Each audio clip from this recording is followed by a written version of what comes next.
Türkmenstanly enatalar ýurtda ýeketäk hadisasy hem resmi taýdan tasdiklanmadyk pandemiýa aladalarynyň fonunda çağalaryny täze okuw ýylyna taýýarlaýarlar. Şuňlar mekdep ýolbaşçylary enatalardan çağalaryň okuw formasyna şahsy derman gabyny ýa-da haltasyny tikdirmegi talap edýärler diýip Adatlyk radiosynyň habarçysy Lewapdan habar berýär. Okuwçylaryň mekdep formasynyň sag tarapyna ýagny penjegiň üstünde durar ýaly goşmaça aptечка halta tikdirmeli.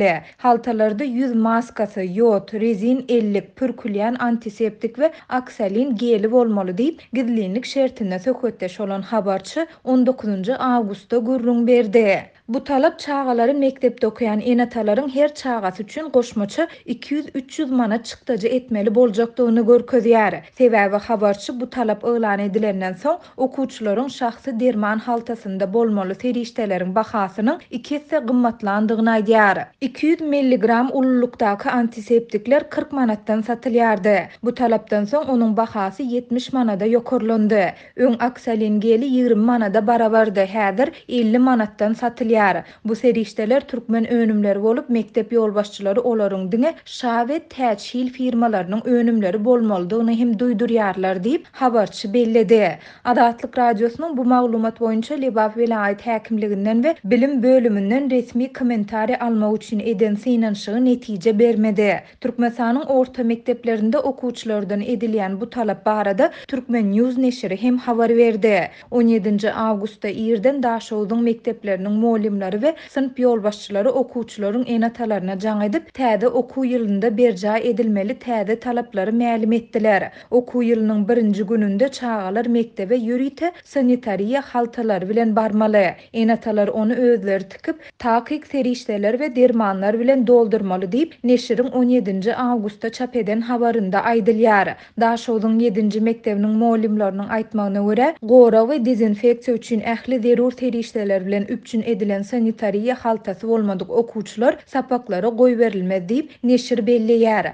Adatlyk radiosu bu barada Daşowdyň 7-nji mektebinden kommentari alyp bilmedi. Türkmenistanyň häkimetleri ýurtda COVID-19 bilen ketelýän 2 adamyň hem resmi taýdan hasaba alınmandygyny tekrarlaýan mahaly Adatlygyň habarçylary we ýurdun saglyk puwdagynyň çeşmeleri koronavirus alamatlary bilen ketelýänler hem de ölýänler barada habar berip gelýärler. Bu habarlaryň fonunda geçen hepde Adatlygyň Lewapdaky habarçysy bilen gürleşen enatalaryň köpüsi sentýabrda çağalaryny mektebe iýermek islemeýändigini gürrüň berdiler. Olar häzirki ýagdaýda olary mektebe iýermegiň çağanyň we howsarlarynyň jan saglygyny töwekküllige salmak diýip hasaplaýandygyny hem aýtdylar.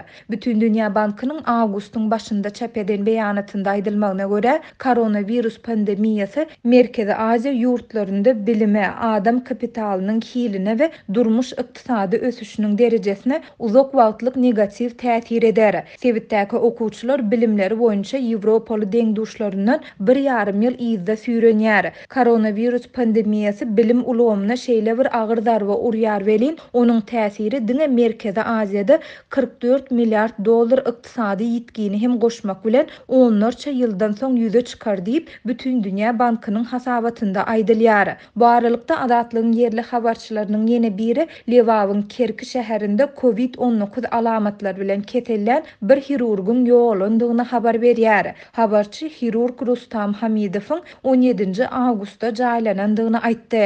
1965-nji ýylda doglan hirurg sagdyn durmuş ýörelgesine laýyklykda ýaşaýardy we çilim çekmeýärdi. Ol Kerkidäki ýokunç keteller hastahanasyna gitmekden ýüze görüp öýünde bejergi alýardy diýip habarçy 19 awgustda gürrüň berdi. Şeýle ol Aşgabatdan Kerkä baran bir studentin ketellemegi netijesinde Kerkiniň ýokunç keteller hastahanasyna yerleşdirilendigini hem aýtdy. Arasalaýyş işlerini geçirýän işgärler gelip studentin we onuň goňşularynyň öýüni arasalap ýürite derman serişdelerini sepdiler diýip habarçy belledi. Şeýle-de habarçy etrap hastahanasynyň COVID-19 alamatlary bolan näsaglary kabul etmän olary Kerkiniň ýokunç keteller hastahanasyna iýberýändigini hem aýdýar. Hastalar bu yerden de Türkmenabada alınıp gidilýär. Etrap hassahanasynyň keselläni 3 lukmanyny eýýäm Türkmenabada iýerdiler. Olar Türkmenabadyň ýokunç keseller hassahanasynyň intensiw bejeriş bölüminde saklanýar diýip habarçy Kerkiniň ýokunç keseller hassahanasynda dermanlaryň we lukmanlaryň ýiti ýetmezçilik edýändigini hem aýtdy. Şeýle de habarçy Mary welaýatyndaky çağa dowulýan hassahanada lukmanlaryň aglabasynyň keselländigini belläp, sebitde COVID-19 alamatlary bilen keselleýänleri has köp görse we eşitse bolýandygyny aýdýar.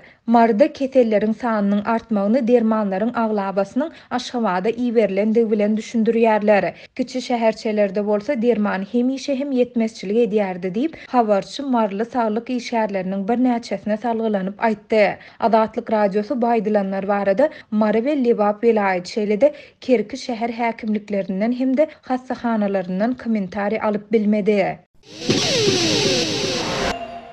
Türkmenistanlylar Nowatdaky paýta ýygymyna girişýärler. Eýýämden büdjet işgärleri mezuri paýta ýygymyna uğradylýar we paýta ýygyp bilmejeklerden öňkü ýyllarda bolşýaly ýerine adam tutmak ýa-da pul bermek talap edilýär. Biziň edaramyzda paýta ýygym üçin 20 manatdan ýygynamal edildi. Pul vermeýänlerden düşünür salyp işden çykarylmak meselesi goýuljakmyş diýip Adatlygyň 18 awgustda Mardaky paýta ýygym barada çap eden habarynyň aşagyna öz tejribesini paýlaşan okujymyz ýazypdy. Paýtadaky mezur rahmet dine Mary bilen çäklenmeýär. Adatlygyň Lebapdaky habarçysynyň düýün işlik gören maglumatyna görä Darganatly, Faraply, Çärjewli büdjet işgärlerini hozanma etrawynyň Beşir, Suhry, Babadayhan, Dayhan birleşikleriniň paýta meýdanlaryna ýatymlyk uğradyp başladylar. 1990-njy ýyllardan öň paýta ýygymyna sapaklary ýatyrylan o mektepleriniň okuwçylary, şäherlerde okuyan studentler çekilerdi. Mektep klaslary aýlap ýaşaýyş otoglaryna öwürlerdi. Emma indi habarçynyň sözlerine görä gurrun edilýän owalara paýta ýygyma gelen adamlar üçin zerur ýaşaýyş şertler hem döredilmeýär. Büdjet işgärleri paýta ýygmagy birinji günden bäri uğradylýar. Emma biziň adynadan owalarymyzy ýygymçy bolup gelen adamlar üçin ýuwunmak, arassaçylyk, şahsy gigiyenany saklamak mümkinçilikleri, çaýnakar edilmek üçin ýeterlik şert ýok diýip habarçy aýtdy. Adyny aýtmakdan saklanan ýerli resmi büdjet işgärleriniň paýta ýygymyna beýle ýer we gassanmas çekilmeginiň sebäbini günörte etraplarda gowaçanyň adatça tiz ýetişmegi we gowdalaryň ýer açylmagy bilen düşünürdi. Ýönelini howa şertleriniň hem öňkü ýyllarda oýnan roluny oýnamaýanlygyny, ýok paýtany has ýer we has köp adam getireniň bilen ýygyp bolmaýanlygyny sözüne goşdy. Ýerler arryk, su, dökün, tehnika we adam güýji hemişe problema. Bu Sovet döwründe hem şeýledi. Ýönünni ýerleriň ýagdaýy, suw ýagdaýy, o hozalyk işleriniň guramaçylyk meselesi has aýdyp diýip bolmajak derejede pete gaçdy diýip Adatlyga pikirini aýdan resmi o senagat puwdagynaky dowamly çökgünlügiň 10 miňlerçe ýaş adamyň zähmet migrasiýasyna çykmagyna sebäp bolanlygyny ýatlatdy. Büdjet işgärleriniň paýta uğradylyp başlandygy barada habarlar Türkmen hökümetiniň Nowatdaky widia maslahatyny geçiren wagtyna gabat geldi. Tadahanyň ýazmagyna görä, Prezident Gurbanuly Berdimuhammedow maslahatda Sewit ýolbaşçylarynyň hasabatlaryny dinledi we agrotehnik kadrlaryň gyýşarlyksy berja edilmeginiň ähmiýetini nygtady. Türkmen mediýasy hökümetiň her hepde dünýäli geçirýän maslahatlaryny esasan öz tesbirini Prezidentin we beýleki ýolbaşçylaryň hakykatda aýdan anyk sözlerini eşitdirmeden umumy sözler esasyny beýan edýär. Resmi habarlardan çen tutulsa, Prezident 10 ýyldan gowrak wagt bäri şol bir tawsyrlyklary berýär we ähli urgoýunça ösüş tepkinleri saklanyp galýar. Emma muňa garamazdan ýurtda azyk golçylygyna, ardançylyga derek uzun azyk nowatlar dörýär. Narxlar gymmatlaýar. İlatyň nägileliginiň ýokarlanýanyny hakynda habarlar gelip gowşýar. Synçylar şol sany olarky suw hojalyk inżinieri Nur Muhammed Hanaw bu ýagdaýy hökümetiň işe okuyupsuzlygy. Şol sany o hojalygyny emele gelen agyr ýagdaýy teljermek we çölgütleri kesgitlemek başarnygynyň bolmazlygy bilen düşündirýär. Türkmenistan'naki ve Sevitin beyleki yurtlarındaki mezur zahmet, goroksuz ilatın döwlet tawsyrykları esasında talep edilen meselelerdeki pagta hasılını yığınlamağı mezur edilmeli. Yerli siyasilerin köpüsünün pikirine göre Sovet döwründen bäri ýaşlaryň köpüsünün wagtyny geljekde zerur bolan bilimler alıp durmuşa taýýarlanmagyna böwet boldy we bu praktikanyň azat bazar iqtisadiýetyne geçilenden soň hem dowam etdirilmegi jemgyýeti ýyga çekýär. Russiýanyň Döwlet Dumasyna Russiýa Federasiýasy bilen Türkmenistanyň arasyna howpsuzlyk pudugyny hyzmatdaşlyk şertnamasyny ratifisiýelemek boýunça kanun taslamasy hasaba alındy. Taslamany parlamenti Russiýanyň prezidenti Vladimir Putin hödürledi. Bu barada Duma TV neşri habar berýär. Kanun taslamasy Döwlet Dumasynyň elektron ulgamyna 17 awgustda hasaba alındy we onun dolu görünüşi bolugumna çap edildi. Howpsuzlyk şertnamasyna laýyklykda taraplar halkara terrorçylygyny, guramoçylykly jinayetçiligi, ykdysady jinayetlere neşe gaçakçylygyny, jinayetçilikli girdejileriň kanunlaşdyrylmagyny, bir kanun migrasiýa we kontrabanda garşy görüşmekde hemde daşky gurşuwy gorumakda hyzmatdaşlyk etmäge ulalaşýar. 2003-nji ýylyň 10-njy aprelinde Russiýanyň prezidenti Vladimir Putin bilen Türkmenistanyň şol wagtky prezidenti Saparmurat Niýazow iki ýurduň arasyna howpsuzlyk pudugyny hyzmatdaşlyk etmek baradaky degişli şertnama Moskwada gol çekdi. Döwlet Dumasynyň elektron ulgamyna çap edilen kanun taslamasynyň düşündürüş bölüminde bu ulalaşygyň tutuş dünýäde we Merkezi Aziýada durnuklulygy, howpsuzlygy we parahatçylygy berketmek maksady bilen iki ýurduň arasyna özara hyzmatdaşlygy üpjün etmäge gönükdirlenligi bellenilýär. Maglumatdan ma'lum bolşuna görä bu ulalaşygy ratifisiýelemek baradaky federal kanun taslamasyna Rus prezidenti 15 awgustda gol çekdi. Russiýanyň hökümeti 5 awgustda bu kanun taslamasyna goldawyny ma'lum etdi we howpsuzlyk şertnamasynyň Merkezi Aziýada we Hazar Sewitine howpsuzlygy putulandyrmaga ýardam berjekdigini aýtdy. Şertnama laýyklykda taraplar öz territoriýalarynyň beýleki tarapyň howpsuzlygyna ziýan ýetirilmegi üçin peýdalanylmagyna ýol bermeýärler. Türkmenistan bilen Russiýa Federasiýasynyň arasyna 2003-nji ýylda gol çekilen howpsuzlyk şertnamasyny ratifikasiýa etmek işlerini näme üçin şu wagt badalga berilýär.